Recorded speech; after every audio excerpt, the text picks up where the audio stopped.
¿Cuál es el significado en esta primera parte de la conferencia de epistemología aplicada?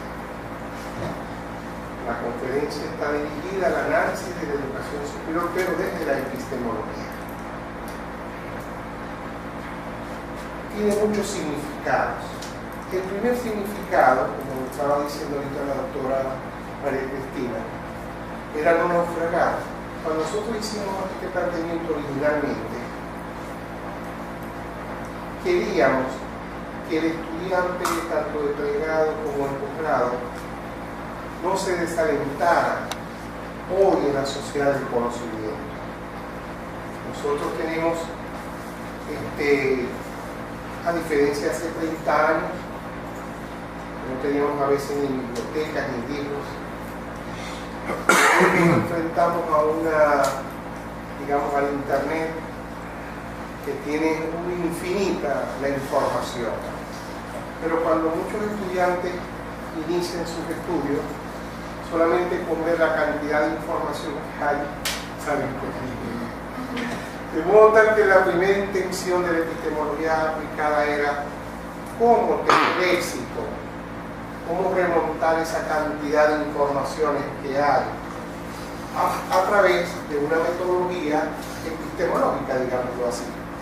Por ejemplo, fíjense ustedes, si van a investigar la crisis universitaria, al 23 de este mes hay 16 millones de capturas de internet en 54 segundos. Sobre la reforma universitaria de América Latina, 5 millones.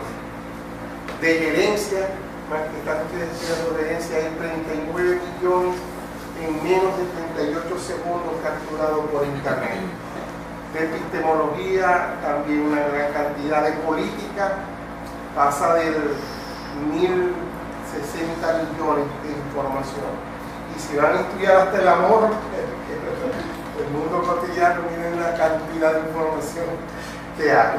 Entonces, la primera motivación de la epistemología aplicada era cómo no naufragar, elaborar una metodología para que el estudiante no se perdiera.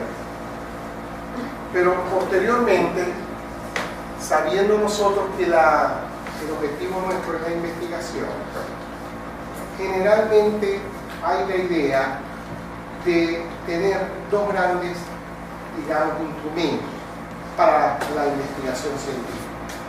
La primera es la metodología de la investigación. Uno debe tener una metodología para investigar, para poder orientar sus trabajos, una estrategia de investigación.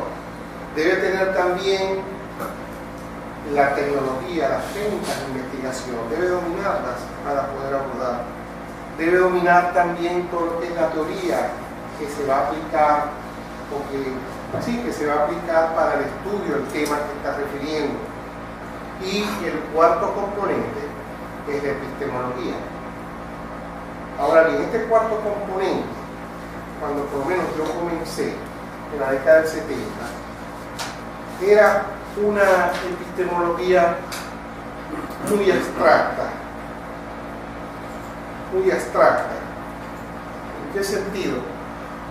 En el sentido que como era un área de especialización del conocimiento, el acceso hacia él o la comprensión hacia esa área era muy difícil. Sobre todo lo que se llama filosofía de la ciencia. Autores eminentes de todos los países están presentes en la discusión de la filosofía de la ciencia. Pero eso se traducía en el estudiante normal, sobre todo en pregrado, en que era demasiado difícil de aprender. Modestia aparte, cuando yo en pregrado vi a un autor como Karl Popper, modestia aparte, el único que lo entendió fui yo. Porque los demás, teniendo incluso el material del autor, no lo llegaron a comprender por el nivel de abstracción, de manejo conceptual de esas propuestas epistemológicas. Entonces, desde que comencé a ser profesor de esta área, siempre me propuse que hubiera un conocimiento en concreto. iniciamos con una concreción. Esa concreción era lo que estamos denominando hoy la epistemología aplicada. Tiene su estrategia. Fíjense ustedes que esta epistemología aplicada empezó teniendo un análisis de tendencias. Es decir, en vez de dedicar autor tras autor, que son importantes, decidimos buscar cuáles eran las tendencias epistemológicas que tú puedes visualizar para incorporarte a la discusión epistemológica, como lo hemos puesto en la primera conferencia que yo di a los estudiantes de allá de nuestro país hermano de Ecuador, cuando son ustedes. Porque al tener la tendencia, el estudiante que va iniciándose en un estudio puede ubicarse rápidamente en las diferentes discusiones que han existido. Entonces, esa es la primera propuesta de la epistemología aplicada: manejar tendencias epistemológicas. Y dentro de esas tendencias epistemológicas, por supuesto, manejar los autores originales de esas tendencias epistemológicas. En segundo lugar, poco a poco, se nos fue ocurriendo la idea con la práctica docente de establecer una especie de codificación del pensamiento epistemológico. Es decir, así como hay un fundamento de la ciencia, pensé yo que debería haber un fundamento de la misma epistemología. Entonces yo dije, bueno, vamos a tratar de codificar ese pensamiento para que luego le sirviera de guía al estudiante, hasta que finalmente elaboramos la matriz epistemológica, que es la que la doctora María Cristina ha venido utilizando a ustedes, han venido aplicando. Esa matriz epistemológica entonces te permite no naufragar, te permite tener un criterio para la hora de comenzar a investigar. Por ejemplo, vas a investigar sobre la herencia y te consigues la cantidad de información que puse en el punto anterior por internet. Ustedes ya seguramente tendrán algunos criterios para seleccionar qué artículos van a analizar, van a utilizar, como por ejemplo el autor, si es conocido, la revista donde está siendo publicada, la universidad donde fue publicada. Es decir, varios criterios formales que te permiten a ti tener un criterio, pero eso no es suficiente. Entonces, cuando en la matriz epistemológica nosotros señalamos, identifique si tiene o no fundamentos, ya nosotros sabemos que el verdadero conocimiento científico tiene que tener explícito el fundamento epistemológico. Cuando yo selecciono un libro o selecciono un artículo por internet, yo en esa utilización de la epistemología aplicada, yo identifico si en el índice o en la vista panorámica del artículo posee o no fundamento. Si lo posee, entonces digo, bueno, este trabajo ya está orientado. ¿Te das cuenta? Entonces son como esta codificación epistemológica es para tener un criterio de iniciar incluso la investigación. No es igual que tú veas un trabajo que posea su fundamento, su sustentación, su categoría, su concepto, que otro que no lo tenga. Entonces tú simplemente lo desplazas o lo pones ahí stand-by para mientras tú vas sacando aquellos que cubran los requisitos propios de la investigación. Bueno, y una vez que tú identifiques el artículo, entonces empieza todo ese trabajo pues, que ustedes aprendieron ahora en esta cátedra. Con el respaldo de los textos originales. ¿Por qué? Porque no es igual trabajar con un libro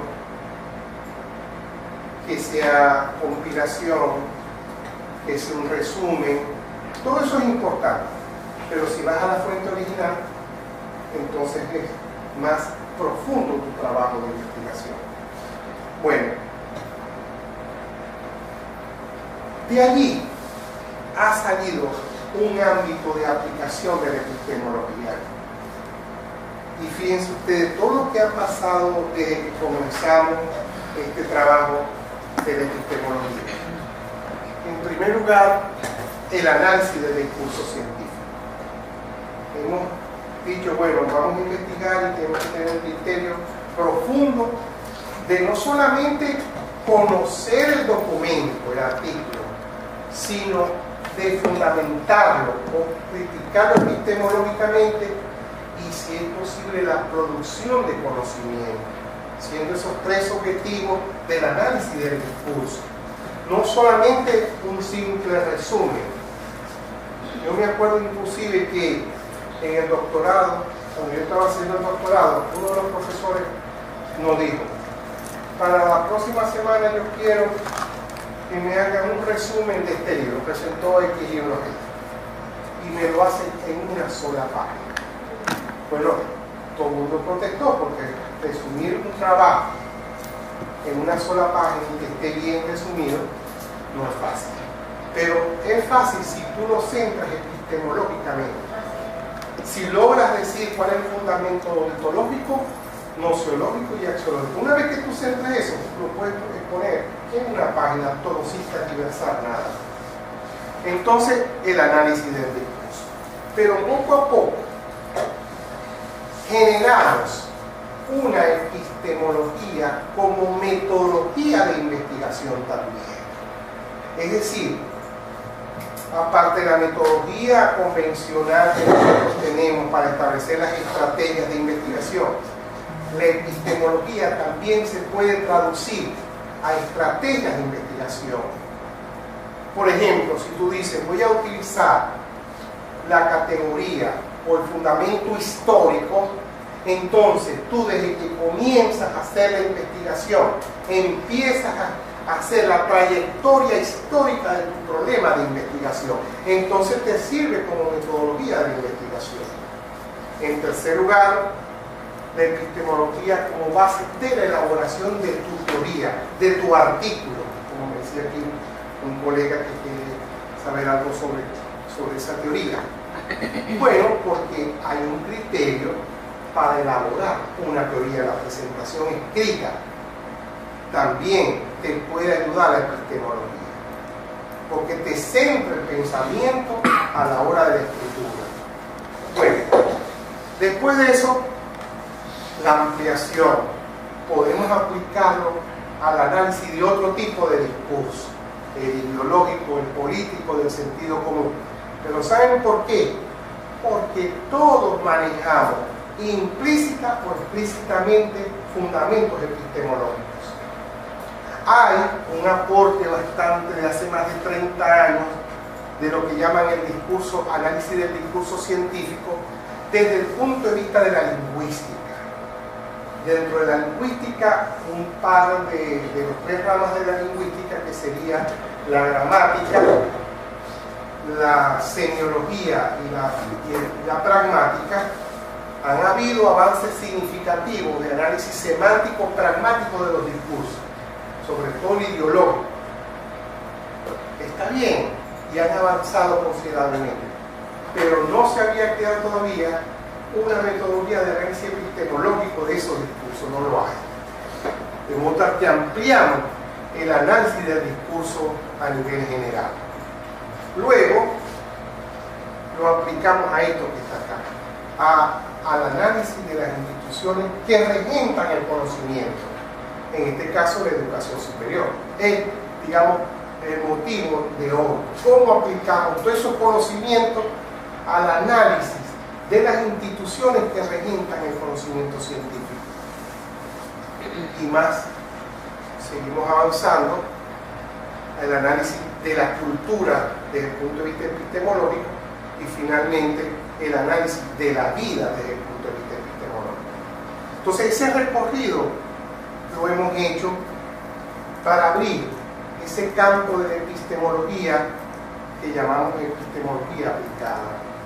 Ahora bien, bueno, ahí está el cuadro general pues de todo lo que hemos hecho desde el punto de vista epistemológico. Pero llegó un día en que me jubilo. No pensaba que me tenía que jubilar. Me llegó la hora y bueno, dejé ese trabajo. Lo dejé con ese planteamiento original en este trabajo y otros artículos que publicamos en algunas revistas sobre la epistemología. Pero esta propuesta quedó allí. Esa propuesta, bueno, yo dije, bueno, hasta donde pude, no sabía que todo eso podía tener un carácter orgánico, hasta que apareció la doctora María Cristina Uceda. ¿Su sustituto? No, jamás. Su hija académica. Su hija académica, sustituta jamás. Porque resulta que la profesora un día me llama a la casa. Y sí. Un día me llama, fue mi alumna, una de las mejores alumnas que he tenido en el doctorado, la profesora María Cristina, y me llama y dice, profesor, estoy dando mi cátedra en el doctorado y voy a usar su libro. ¿Qué lo tiene disponible? Bueno, ya no estaba disponible, sino que lo sacaron por la reproducción del CD. Y bueno, la profesora ha tenido la bondad de marcar una tendencia. Ella es la que ha sido la responsable de marcar una tendencia internacional de una nueva división de la epistemología.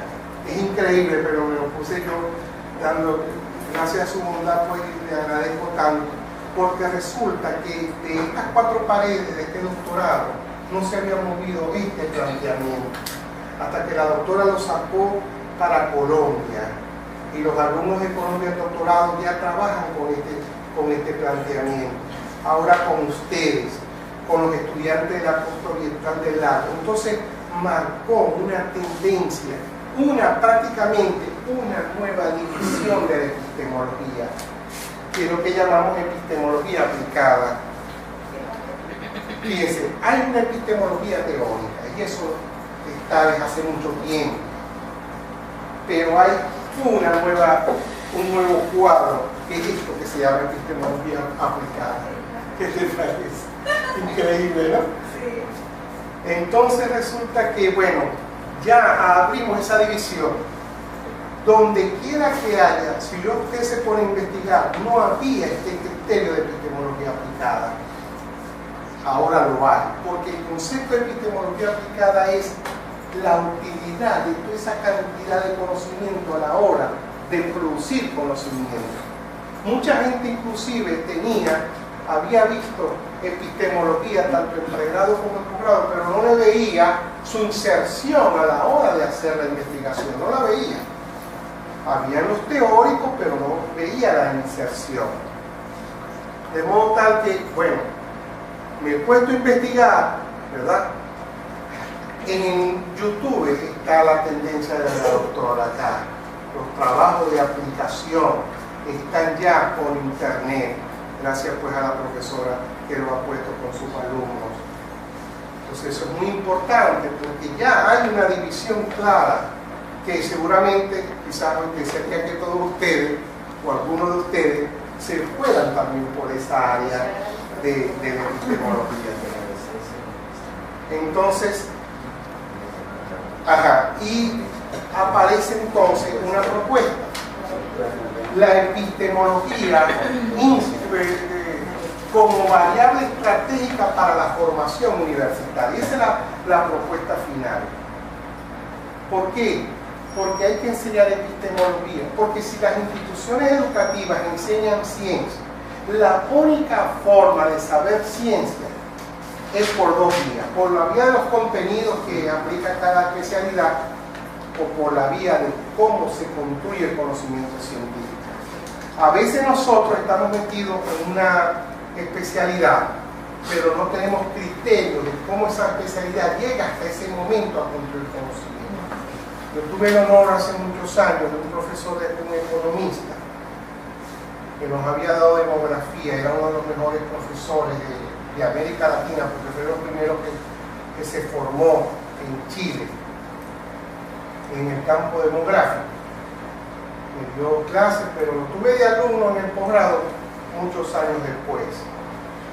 Y después cuando terminamos la materia, me dice, Radito, mira, tú me conoces a mí, yo he producido tantos libros sobre demografía, soy experto en demografía, pero si yo hubiera tenido este conocimiento hace 30 años, hubiese sido mucho mejor como investigador.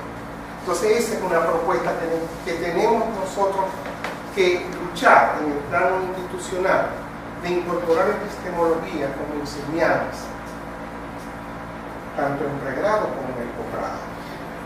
Bueno, así que tenemos esa propuesta. Hay un autor que se llama Héctor Maleta, no sé si es peruano o no, pero el libro, denominado así Epistemología Aplicada, Metodología y Técnica de la Producción Científica del 2008, tiene la misma orientación de nosotros. O sea, él hizo un libro con la misma intencionalidad de que sea útil ese conocimiento científico. Bueno, lo complementamos, no sé si hago contacto con este autor. Aunque él dice que él es el primero, bueno, no importa que sea el primero, pero yo estoy con esto de la década del 70. Y bueno, y hay artículos y todo eso. Bueno, pero eso no importa. Lo importante está que él también se dio cuenta de la necesidad de la epistemología aplicada. Bueno, ahora sí, ahora vamos a ver cómo hacemos análisis epistemológico siguiendo nuestra matriz epistemológica para entender un poco lo que pasa en la educación superior. Ya sabemos que para analizar la institución educativa hay muchas perspectivas, muchos enfoques: el evolucionista institucional, el histórico, la perspectiva política, la perspectiva gremial y grupal, la perspectiva epistemológica, que es la que vamos a utilizar, y la perspectiva gerencial organizacional, entre otras. Si comenzamos con la perspectiva evolucionista, tuve el honor de presidir los 67 años de la Universidad del Sur y me dieron el honor de abrir el evento con una conferencia. Y yo lo que hice fue hacer un seguimiento de los diferentes aportes que se han habido en nuestra universidad. Y de hecho, dentro de la perspectiva evolucionista, ha sido bastante importante la labor para la construcción de nuestras universidades, más sobre todo las universidades de provincia, donde los obstáculos son mucho mejores. Y ese esfuerzo se valora. Yo me di cuenta, por ejemplo, analizando nuestra universidad, como desde el 46 del siglo pasado, de la reapertura, porque esta universidad tuvo más de 40 años cerrada, precisamente por razones políticas, el rector de la reapertura, el doctor Lozada, hizo un plan de acción visualizado a largo plazo. Y después me di cuenta que cada rector que fue pasando, fue agregando, realizando parte de ese programa a largo plazo. Y bueno, eso es muy importante.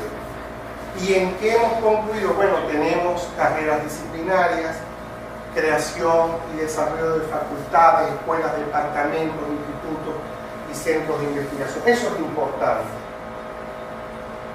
Luego,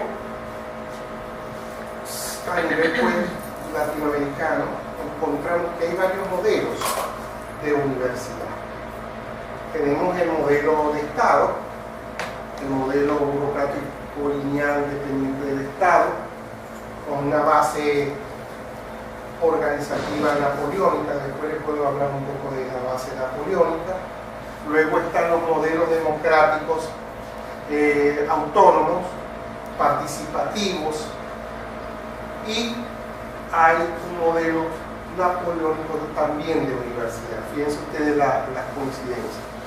Se otorgan títulos por carrera y por especialidad, y hay injerencia que no criticamos, pero es una realidad, la injerencia política gremial en las universidades autónomas. Eso está bien, esos son logros. Pero una vez que nosotros hemos visto los logros, tenemos que identificar qué no hemos podido abordar hasta el día de hoy. Y ahí es donde empieza a correr una actitud crítica hacia las universidades. No negar la universidad, sino ver qué nos faltaría por hacer todavía.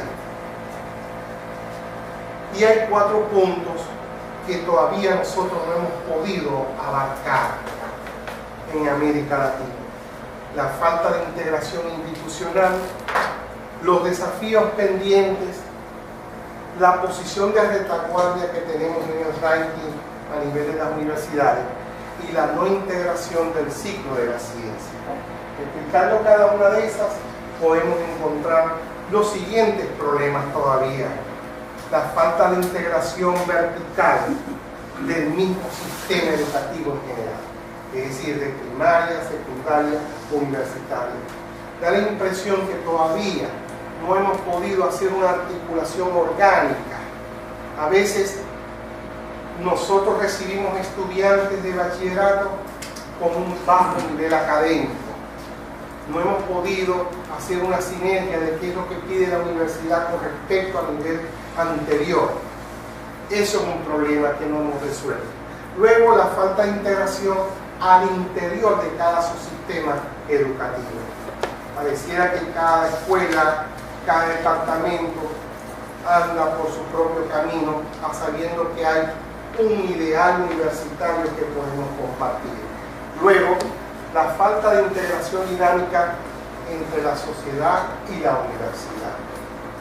Ahí yo escribí un trabajo que demuestro que la universidad tiene las puertas de entrada muy abiertas, muy grandes, pero las puertas de salida son muy pequeñas. Es decir, la puerta de integración hacia qué institución nos amarramos, hacia qué organización participamos. Bueno, hay conflictos entre el Estado, la economía, el financiamiento. Hay problemas de exclusión, la tasa de escolarización todavía en América Latina no ha alcanzado el nivel óptimo. Bueno, y una de las causas, y aquí empezamos la aplicación de la epistemología, y una de las causas es que hay una ausencia de la visión sistémica de la educación, que es uno de los principios epistemológicos que nosotros trabajamos. El segundo problema que hemos visto, los desafíos. Del tercer punto de la lámina anterior complementamos cuando analizamos que nosotros tenemos que amarrar todo un doble desafío. A nosotros nos toca una doble tarea como universitarios, doble tarea, no solo la satisfacción personal de tener un título, no. Aparte de eso, la función social de las universidades. Nosotros no tenemos una posición de vanguardia con respecto a otras universidades, con la paradoja, que lo voy a decir permanentemente en esta conferencia, de que aquí está el talento para hacerlo. Así como aprovecho el momento, 2018, del Encuentro Mundial de Fútbol, yo le pregunto a ustedes, ¿cuáles son los favoritos para ganar el Mundial? Brasil y Alemania. Brasil, Alemania, ok, Alemania. Pero tenemos el que puede ser Brasil o Argentina. Yo voy a Argentina. ¿Te das cuenta? ¿Por qué? Porque hay una fortaleza de que los equipos nuestros se han puesto en la vanguardia del juego a nivel mundial. Bueno, a la universidad le falta eso, ponerse a la vanguardia, y tenemos cómo. El fútbol nunca se ha ganado a patadas, jamás se juega a patadas. El fútbol se juega con estrategia, con inteligencia. Y la ciencia se juega también con mucha inteligencia, que la hay aquí en América Latina. Y hacia abajo, de cómo todavía nos falta por solucionar muchos problemas que tenemos.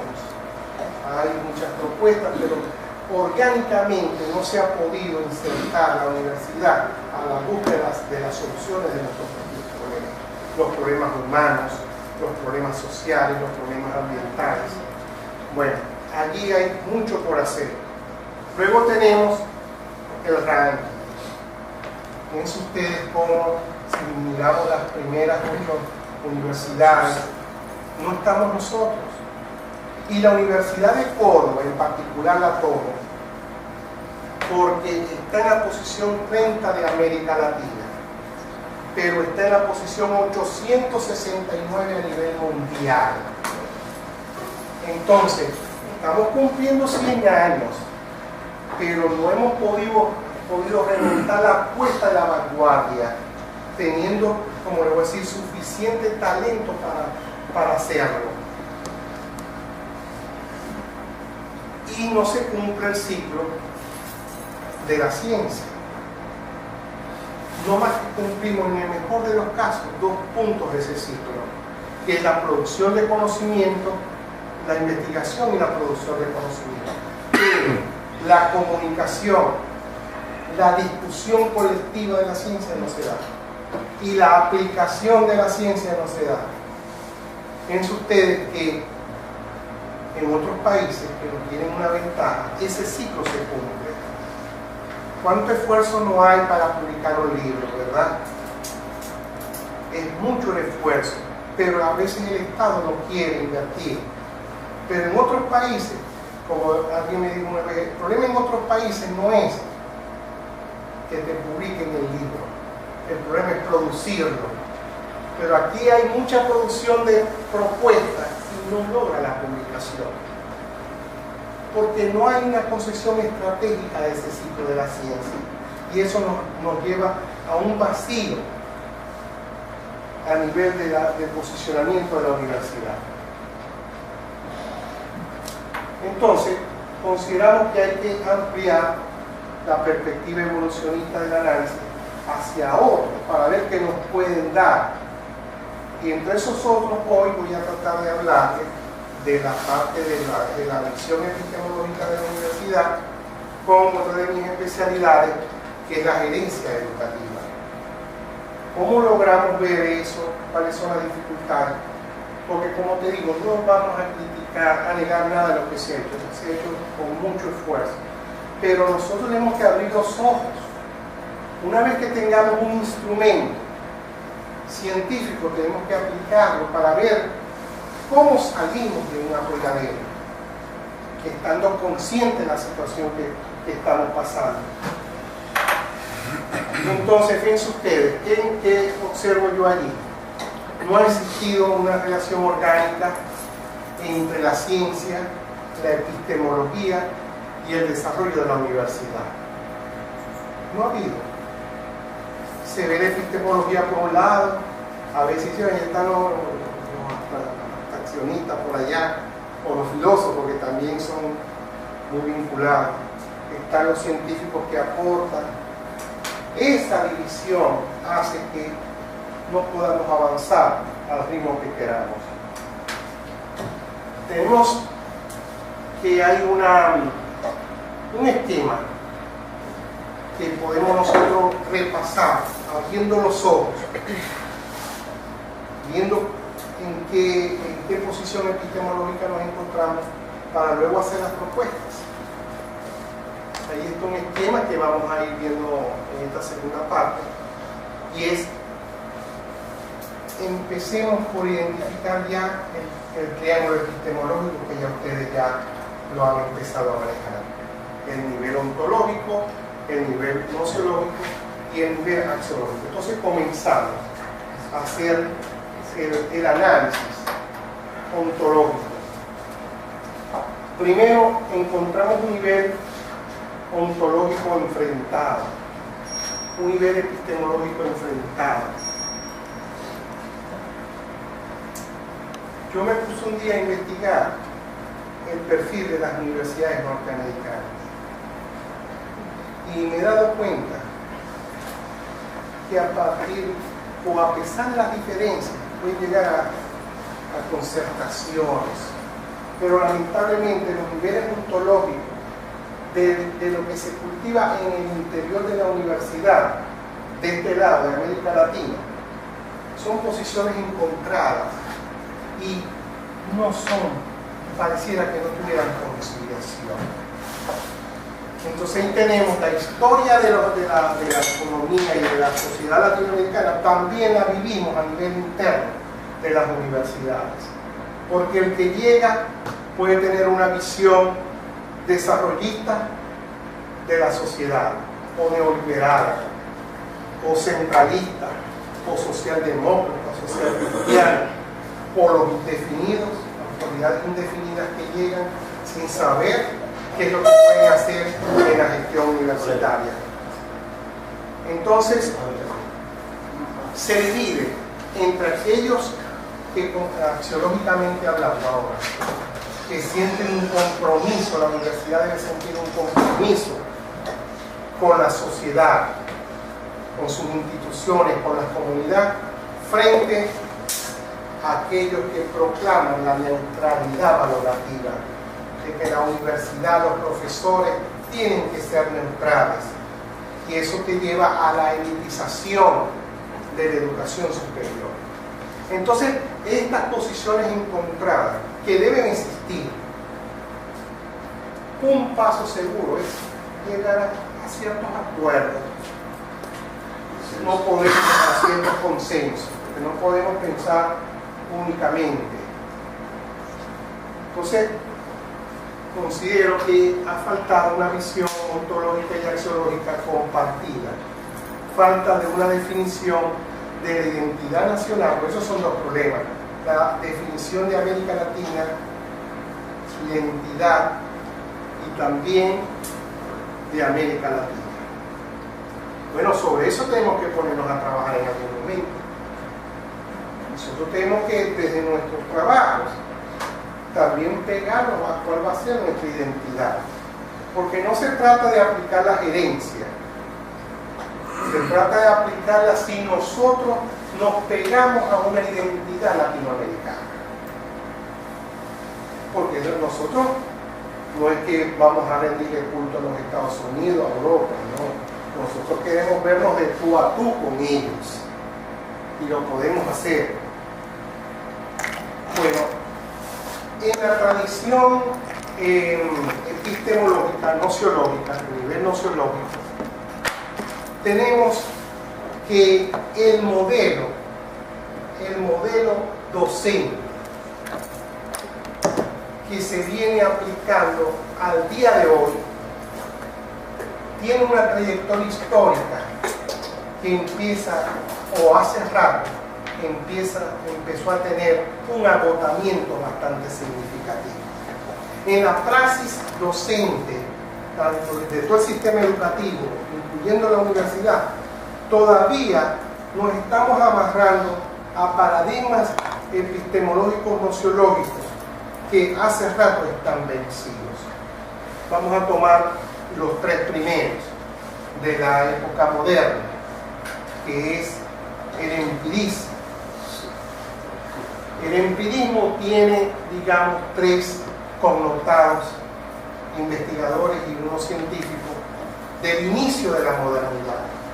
Tenemos por un lado a Francis Bacon, tenemos por el otro lado a John Locke, y en el medio el científico Galileo Galilei. Si bien es cierto, ellos hicieron un empuje bastante importante de la modernidad, partiendo del supuesto, por ejemplo, de la base del conocimiento es la experiencia, porque ese principio, cuando se articuló en la modernidad, representaba mucho porque estaba peleando contra la época medieval. Entonces, Francis Bacon presenta el planteamiento o la fundamentación del conocimiento empírico en base de experiencia es la única fuente de la verdad. La única, ese es el problema. La única, porque este se opone incluso al otro, el racionalismo, como lo vamos a ver ahorita. Y Galileo señalaba que la única vía, porque el problema es que hay un efecto paradigmático. El efecto paradigmático dice, cuando uno dice él, no uno de los tantos, cuando uno dice él, cuando se absolutiza.